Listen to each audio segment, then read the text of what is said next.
The night is quiet, too quiet.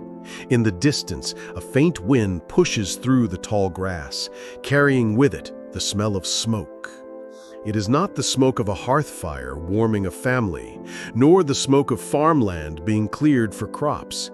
This is darker, acrid. It is the smoke of war, of something that will forever alter the fate of a continent. Imagine a single day, a single morning when a river of blood decides the course of nations yet unborn. What if history itself could be traced back to one brutal choice? What if everything we know about America, its rise, its promise, its contradictions, was born not in speeches or documents, but in fire and steel under the cover of night? For 10 days in American history, the world seemed to turn on its head. Days when ordinary people woke to what felt like the usual, feeding children, tending fields, fetching water, only to find that by nightfall, nothing would ever be the same again. 10 days that were not planned as turning points, but instead ambushed the future. The first of those days came long before independence, before the Constitution, even before the colonies had an identity. It began with a dawn raid, a massacre so ferocious it shocked even its perpetrators and set the pattern for how a new nation would deal with those who lived on this land first. The year is 1637, the place, the edge of the Mystic River in the heart of New England. To some, it was a place of survival, with its thick forests, its flowing waters, its fertile earth. To others, it was home for centuries. The Pequot people, whose villages dotted the land, whose lives followed the rhythm of seasons and the cycles of the hunt. But to a group of anxious settlers from across the ocean, it was land to be claimed, a frontier to be subdued.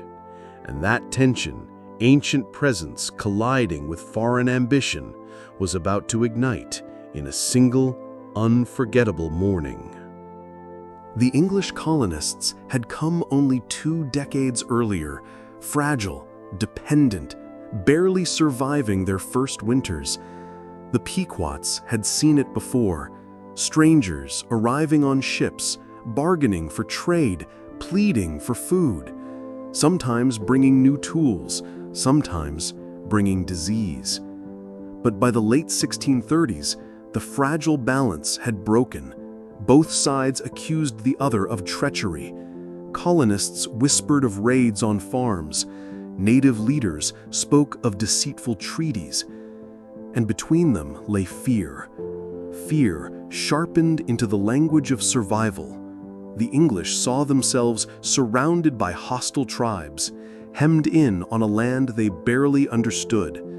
The Pequots saw invaders whose numbers grew with each ship, whose hunger for land seemed endless, whose diseases already decimated their kin. It was no longer a question of if violence would erupt, but when. That day came on May 26, 1637, a coalition of Puritan settlers, aided by their native allies, Mohegan and Narragansett tribes, enemies of the Pequots, marched silently toward the Pequot fort at Mystic. Their leader, Captain John Mason, believed this was not a skirmish for survival, but a holy war. To his Puritan followers, the Pequots were not simply rivals, they were obstacles to God's divine mission in the New World. And as the militia crept through the forest in the hours before sunrise, torches hidden, muskets primed, they carried with them not just weapons, but a vision that this land, soaked in blood, could one day be there. Inside the fort, life went on as it had for generations. Women prepared meals, children slept beside their families. Warriors rested after days of watchfulness. The Pequot had heard rumors of English hostility, but did not expect an assault of this scale. Not here, not now. To them, Mystic was strong, a palisaded village fortified with wooden walls and defended by warriors who knew every tree and every trail. But no wall, no spear, no shield could prepare them for what was about to unfold. As the first light of dawn brushed the horizon, the English stormed the fort. Muskets cracked, arrows flew, shouts split the morning air. The Pequots, startled but fierce, fought back with everything they had. But Mason's men had planned more than battle. They had planned annihilation. Torches were flung, thatched roofs caught fire, and within minutes the village was an inferno. Flames devoured the walls, smoke suffocated the air, sparks fell on the terrified faces of women and children trying to flee. Some were cut down at the gates, others burned alive in their homes. The cries of the dying mixed with the roars of fire and the thunder of muskets. It was not a fight, it was a slaughter. By the time the smoke cleared, somewhere between 400 and 700 Pequot men, women, and children lay dead. Less than a handful of English soldiers were killed. The imbalance was staggering. The Allies who had joined the Puritans, the Narragansett in particular, were horrified. They had expected battle, perhaps even victory, but not this. Not the wholesale slaughter of a village, the screams of children in the flames. One witness later recalled them crying out, "It is too much, too much." But for Mason and his men, it was not too much. It was exactly enough. Enough to break the Pequots as a power. Enough to send a message that resistance meant extermination.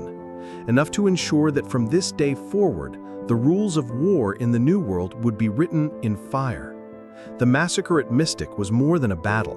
It was a template. It was the first time colonists in New England had chosen total destruction as a strategy, not merely victory. And it set the tone for centuries to come. Treaties broken when convenient, wars justified by divine mission, and the steady march of settlers across a continent at any cost. On that morning, as the ashes of Mystic cooled, the future was being carved into the land with blood and smoke. It was one day, one massacre, one choice, and yet it changed America forever. The smoke over Mystic had barely cooled when the world began reshaping itself again. A century and a half later, the colonies had broken free from Britain, fought their revolution, and declared themselves a nation. But freedom on parchment is fragile. The young United States was not yet a country in any secure sense. It was a patchwork of jealous states, burdened by debt, fearful of standing armies, and simmering with anger from the very farmers who had fought to win independence.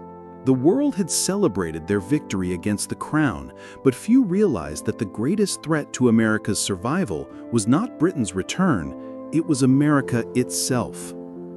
The year is 1787, deep in the heart of Massachusetts. Fields lie barren after years of war, deaths are crushing, and courts are seizing farms from men who once shouldered muskets for liberty. Among them is Daniel Shays, a poor farmer, a veteran of Bunker Hill and Saratoga. He and men like him had given everything for the Revolution, only to come home and find that their freedom had purchased them poverty. And as judges seized land, as sheriffs sold livestock, as lawyers demanded payments in coin that farmers did not have, desperation turned to fury. For Shays and thousands of farmers like him, this was not the America they had fought for. This was tyranny reborn in a new uniform. They gathered first in whispers, then in crowds. Farmers marched on local courthouses, shutting them down with sheer numbers, preventing foreclosures by force. Muskets were slung over shoulders, not as threats, but as statements. We fought once for liberty, and we will fight again if needed. Shays emerged as a reluctant leader, driven less by ambition than by outrage. He was no aristocrat, no polished politician. He was one of them. His rebellion was not against America, but against the betrayal of its promise. Yet to the men in Boston, to the wealthy creditors and politicians who had the ears of state government, it was sedition. It was mob rule. It was the revolution threatening to devour itself. By January of 1787, the confrontation reached a breaking point. Shays and hundreds of his men marched on the federal arsenal at Springfield, hoping to seize weapons and spark a broader uprising. But waiting for them were state militia, cannon loaded and aimed. The snow crunched under boots as the farmers advanced, ragged but determined. Then thunder. Grape shot tore through the rebel ranks, men fell screaming, and chaos scattered the rest. The rebellion was crushed not by negotiation, but by firepower. Daniel Shays barely escaped with his life. The rebellion failed, but its shockwaves were enormous. To George Washington and other national leaders, it was a warning siren. If the Republic could be threatened by its own farmers, if the Articles of Confederation left the federal government powerless to quell unrest, then the experiment of liberty might collapse before it began. Out of that fear, out of the ashes of Shays' rebellion, came the Constitutional Convention. The United States Constitution, the framework of all that followed, was drafted in part because of the terror that ordinary men with muskets could topple the fragile order. In the snow at Springfield, America had nearly torn itself apart, and in Philadelphia, leaders decided they would never let that happen again. If Shays' rebellion revealed the fragility of the Republic, the next great turning point revealed the intoxication of possibility. Less than a century later, the nation was no longer fragile, it was ravenous. Its population surged westward, hungry for land, for fortune, for destiny. And then, in the foothills of California in 1848, a single discovery lit a fuse that would explode across the continent. It was January at Sutter's Mill, a sawmill along the American River. James Marshall, a carpenter, bent down to examine a glittering flake in the streambed. He lifted it between his fingers, tested it against stone. It was soft, it was bright, it was gold. What he found that morning seemed small, insignificant, a few flakes in the water, but the rumor of it spread like wildfire. Within weeks, whispers turned to shouts, shouts to stampedes. The word gold rang through taverns, newspapers, and ship stocks. And then, America moved. The California gold rush was not just migration, it was mania. Men abandoned farms, shops, even families, and rushed west. Ships clogged San Francisco Bay. Covered wagons wound through deserts and mountains. By 1849, tens of thousands poured into California, transforming a remote frontier into the epicenter of American dreams. They came with shovels, pans, picks, and desperation. Most found nothing but hardship. A few struck it rich beyond imagination. And beneath it all lay a deeper story. America was revealing its character. The promise of sudden wealth, the willingness to gamble everything, the hunger to expand no matter the cost. This was not just a gold rush. This was America's rush toward destiny. Yet destiny has a price. The rush devastated native lands, poisoned rivers, and unleashed violence between prospectors, immigrants, and indigenous people. Chinese laborers arrived in droves only to face brutal discrimination. Vigilante justice ruled mining towns, where fortunes changed hands at the edge of a pistol. For the nation, gold filled the treasury, powered industry, and accelerated California's statehood. But for many who went, it was a fever dream, a chase after glitter that left only dust. Still, the gold rush carved itself into the American imagination. It became myth, the belief that with courage or luck or sheer will, anyone could seize fortune overnight. That myth would shape everything that followed, from industry to Wall Street to Silicon Valley. And it began with a sparkle in a stream at Sutter Mills. The sun rises over Maryland on September 17, 1862, but it does not rise on peace. The Civil War is raging, and the nation's fate is balanced on a knife's edge. Union and Confederate armies face each other near a small creek called Antietam. The rolling hills, cornfields, and stone bridges of this quiet countryside are about to become the stage for the bloodiest single day in American history. Soldiers on both sides wake to the sound of bugles and drums, their breaths hanging in the cool dawn air, knowing that by nightfall, thousands of them will be gone. They march not for glory, not for plunder, but because their leaders have demanded it. And as the first volleys crack across the misty fields, America begins one of its darkest days. At Antietam, war becomes slaughter. Union lines advance through cornfields so dense with smoke and gunfire that stalks are shredded like paper. Confederate defenders fight with ferocity, their cannons tearing gaps in the blue ranks. The Dunker Church, a simple white structure, becomes a marker in a killing field where neither side yields an inch. At Bloody Lane, soldiers fire until the dead are piled so high the living use them as cover. At Burnside's Bridge, wave after wave of Union troops throw themselves against dug-in Confederates, the creek running red beneath them.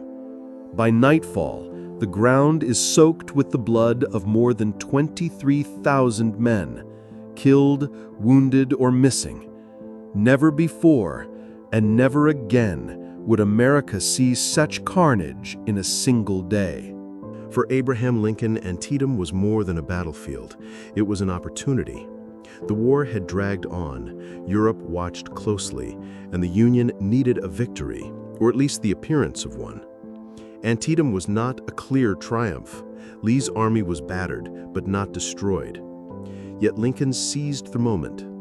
With the Confederate advance stopped, he unveiled a proclamation he had been holding back, the Emancipation Proclamation. By tying the Union cause to the abolition of slavery, Lincoln transformed the war. No longer was it only about preserving the Union, it became a fight for freedom, a moral crusade that changed America's soul. But it had come at the cost of a river of blood. Antietam was a day of horror, but also a pivot. It showed the world that America was willing to sacrifice everything, even tens of thousands of lives in a single sunrise to sunset inferno, for the survival of its experiment in liberty. And in that pivot, the nation redefined itself, not just in who would be free, but in what it was willing to endure for that freedom. The fields of Maryland became a grave and also a forge.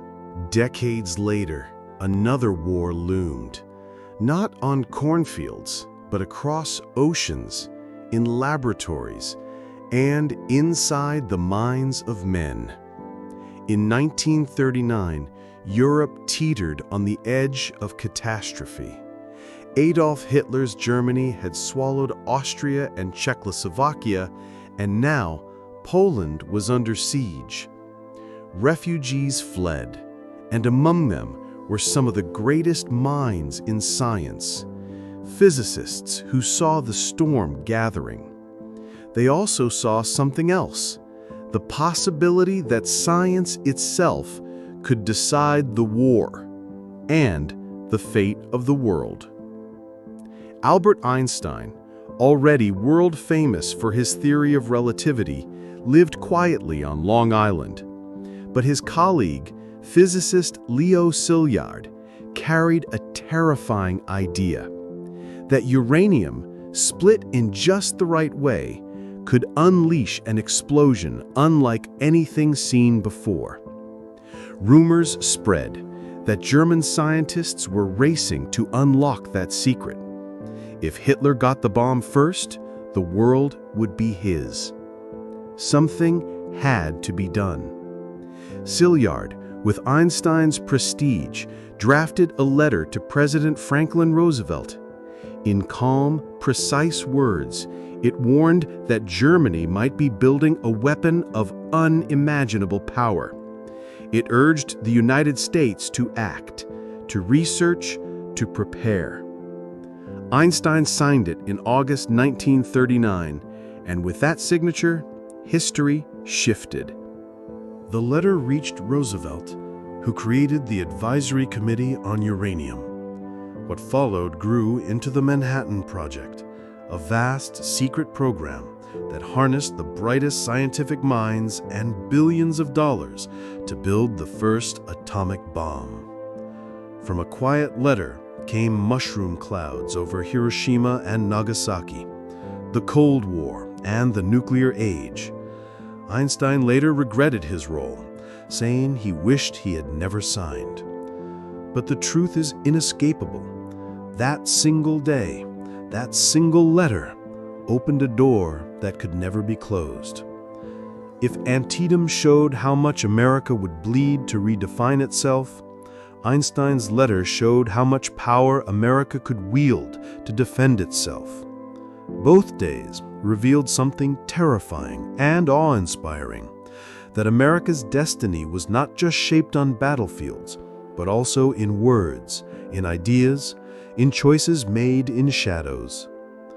A creek in Maryland, a cottage in Long Island, both changed the world forever. The summer sun blazes over Dayton, Tennessee in 1925. It is a small town, quiet, where life moves at the pace of church bells and courthouse steps. But in July, the world turns its eyes here. The sidewalks swell with reporters, preachers, vendors, and curiosity seekers. Dayton is no longer just a town. It has become a stage. On trial is not merely a young school teacher named John Scopes, but an idea: evolution. The question is simple. Should students be allowed to learn that man descended from apes, or must they only be taught that God created man as written in Genesis? It is science versus scripture, modernity versus tradition, and America holds its breath. The courthouse becomes a furnace of rhetoric. On one side, William Jennings Bryan, three-time presidential candidate and fiery defender of biblical faith, his booming voice echoing with certainty. On the other, Clarence Darrow, the famed defense attorney, sharp as a blade, relentless in cross-examination. The trial draws thousands. Spectators crowd windows, climb telephone poles, press against walls. Radios carry their words across the country. The first trial broadcast nationwide. And in this heat-soaked courtroom, America sees itself torn in two. The Scopes trial is not really about one teacher. It is about a nation wrestling with change, with fear, with the collision of old belief and new knowledge. When Darrow calls Bryan to the stand, the trial explodes into theater. Darrow, agnostic and cunning, presses Bryan on biblical literalism. Could Jonah really live inside a whale? Did the world truly form in 6 days? Bryan defends with passion, but under Darrow's questions, he falters. The crowd leans in. The nation listens as the battle of faith and reason plays out in real time. In the end, Scopes is found guilty, fined a mere $100, but the verdict is almost irrelevant. What mattered was the spectacle, the confrontation. The Scopes trial exposed a divide that still haunts America between faith and science, tradition and progress. One July week in Tennessee became a mirror in which a nation saw its deepest struggle. 3 decades later, the battle is no longer in a courtroom. It is in the dark fields of Mississippi, where a boy's laughter and innocence collide with the raw brutality of hatred. His name is Emmett Till. 14 years old, visiting relatives in Money, Mississippi during the summer of 1955. He is young, playful, a city boy from Chicago. He does not know the weight of Jim Crow, the invisible lines drawn by terror and tradition. One afternoon, in a small grocery store, he is accused of whistling at a white woman. That whistle, or what people believed they heard, sealed his fate. Days later, Emmett is kidnapped by the woman's husband and his half-brother. He is beaten, tortured, shot. His body is dumped in the Tallahatchie River, weighted with a cotton gin fan. When his corpse is found, it is unrecognizable, swollen, disfigured beyond recognition. But his mother, Mamie Till Mobley, makes a choice that will shake the conscience of the world. She insists on an open casket funeral in Chicago. "I wanted the world to see what they did to my boy," she says. And the world does see.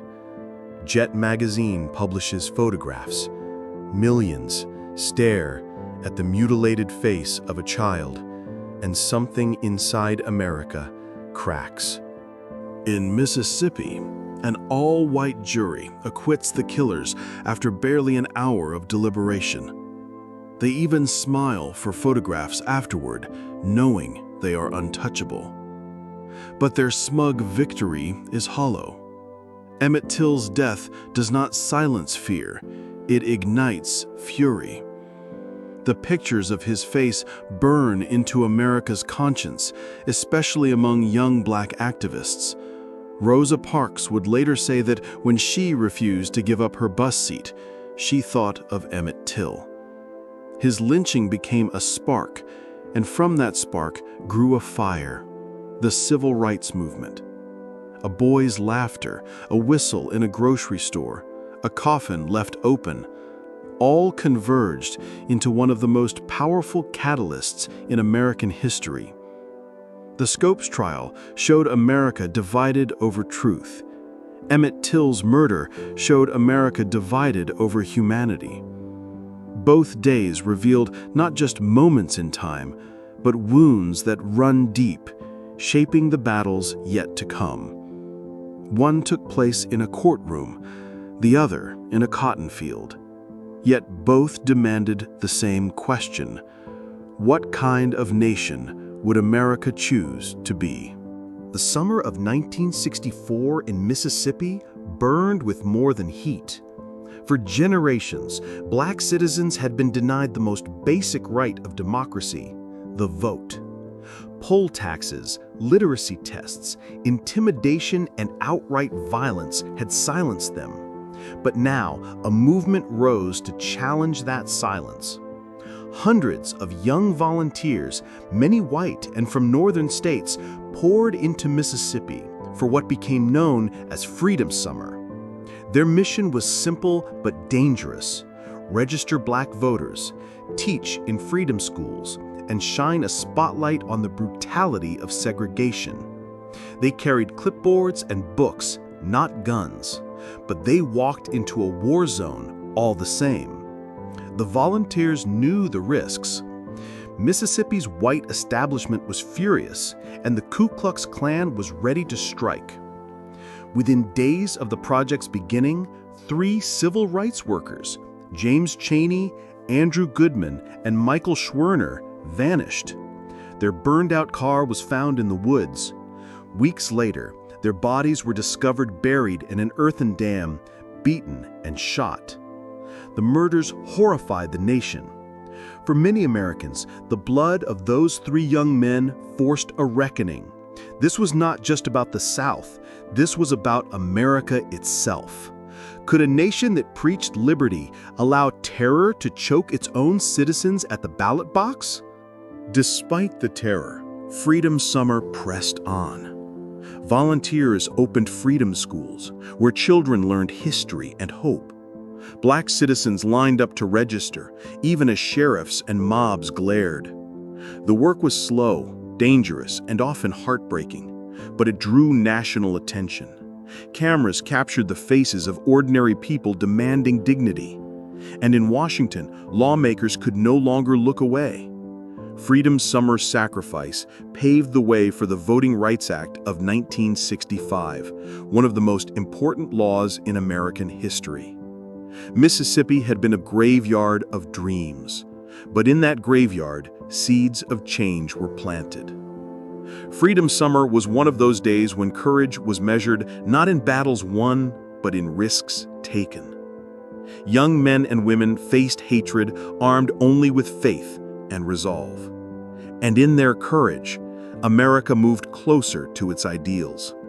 It was proof that history turns not only on presidents and generals, but on ordinary people willing to risk everything for justice.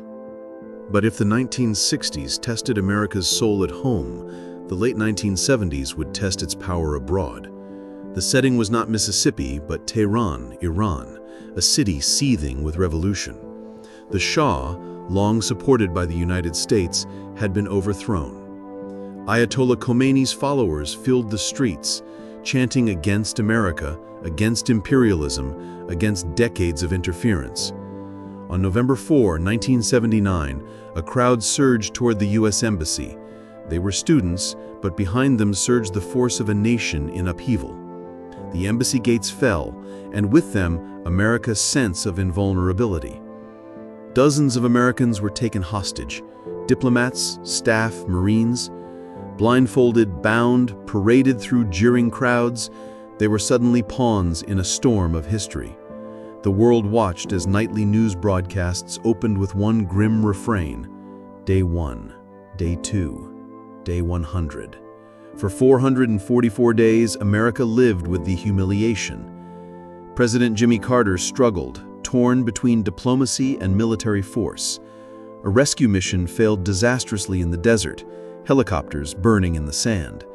The images were seared into the nation's mind, a superpower, humbled and helpless. The hostage crisis was more than a standoff. It was a turning point. It reshaped American foreign policy, hardened attitudes toward Iran, and destroyed Carter's presidency. It helped sweep Ronald Reagan into office, promising strength and renewal. And it left scars that endure to this day. The chants of "Death to America," the blindfolded faces of hostages, the endless countdown on evening news, they revealed a new era in which America's power would be challenged not just by armies, but by ideologies, by revolution, by rage on foreign streets. Like Freedom Summer, the hostage crisis forced America to face itself, its promises, its limits, its vulnerabilities. One tested whether America could deliver justice at home, the other whether it could protect its standing abroad. Together, they were reminders that history changes not just in triumphs, but in trials. The morning of September 11, 2001, dawned clear and blue over New York City. The sky was flawless, the air crisp, the kind of day where the ordinary feels eternal. Commuters hurried through subway stations. Office workers filled elevators. Planes took off from crowded runways. Nothing in those first golden rays suggested history was about to turn. But in the span of just a few hours, the world would change. Not gradually, not subtly, but with fire, steel, and terror that seared itself into the memory of a generation. At 8:46 a.m., American Airlines Flight 11 slammed into the North Tower of the World Trade Center. Cameras turned skyward. Confused faces stared upward at the black smoke pouring from the glass and steel. At first, many thought it was a tragic accident. But at 9:03 a.m., United Airlines Flight 175 struck the South Tower, erupting into flames. There was no doubt now. America was under attack. Across the nation, televisions flickered with disbelief. In the streets of Manhattan, panic surged. Sirens screamed as firefighters and police raced into the towers, climbing upward as thousands tried to escape downward. And then, at 9:37 a.m., the Pentagon was struck. At 10:03, Flight 93 went down in a Pennsylvania field after passengers fought back. By then, the towers themselves were collapsing in clouds of ash and horror. The images were apocalyptic. People running through ash-choked streets as towers fell, survivors covered in gray dust, firefighters digging with bare hands through twisted steel. Nearly 3,000 lives were lost that day. Fathers, mothers, children, friends, strangers whose only crime was to begin a normal morning. America had faced attacks before, but never like this. The nation's sense of safety, of invulnerability, shattered in an instant. It was not just an attack on buildings, or even on people. It was an attack on the idea of America itself, on its confidence that oceans could protect, that power could shield. In the days that followed, grief mingled with resolve. Candlelight vigils glowed across the world. Congress gathered on the Capitol steps to sing "God Bless America." President George W. Bush, standing amid the rubble with a bullhorn, declared that the world would hear America's response. And they did. The wars in Afghanistan and later Iraq, the rise of the security state, the endless debates about liberty and safety, all flowed from that one morning. Like Antietam, like Freedom Summer, like Mystic, 9/11 was a day that carved itself into history. A wound and a turning. 10 days. 10 moments when America stood at a crossroads, often without knowing it. From the massacre at Mystic to the smoking ruins of Manhattan, each day was different. Some violent, some quiet, some hidden in letters or whispered in classrooms. Yet together, they tell a story. America is not a straight line, but a jagged path, forged in conflict, in courage, in mistakes, and in resilience. Each day was unexpected. Each left scars, but each also forced the nation to change. Sometimes for better, sometimes for worse, always forever. The story of America is not only in its triumphs, but in its trials. In bloodied fields, burning forts, shattered courtrooms, and grieving mothers, the future was born. And if history teaches anything, it is that the next turning point may come when we least expect it. The question is not whether there will be another day that changes everything. The question is whether we will be ready when it comes.